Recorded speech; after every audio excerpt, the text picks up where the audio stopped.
நீங்கள்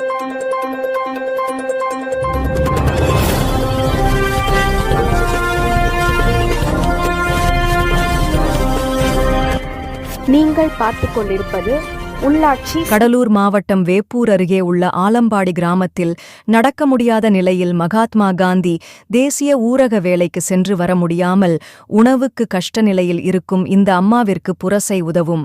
கைகள் அறக்கட்டளை நிறுவனர் புரசை வெங்கடேசன் தமிழ்நாடு மாற்றுத்திறனாளிகள் சங்கங்களின் கூட்டமைப்பு மாநில துணைத் தலைவர் குமார் பரிந்துரை செய்ததின் பேரில் 3 சக்கர சைக்கிள் வாங்கி கொடுத்து உதவினார். மேலும் கடலூர் மாவட்டத்தில் உள்ள அனைத்து மாற்றுத்திறனாளிகள் ஞானப்பிரகாசம் அவர்கள் இந்த 3 சக்கர சைக்கிள் வாங்கி கொடுத்து உதவினார்.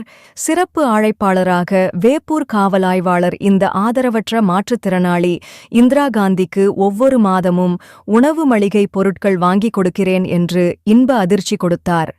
இந்நிகழ்வில் வேப்பூர் உதவி காவல் ஆய்வாளர் புரசை வெங்கடேசன், கோவிந்தராசு, தமிழ்நாடு மாற்றுத்திறனாளிகள் சங்கங்களின் கூட்டமைப்பு மாநில துணைத் தலைவர் குமார், சங்க ஒருங்கிணைப்பாளர் அருண், ஆலம்பாடி சித்ரா ஆகியோர் உடன் இருந்தனர்.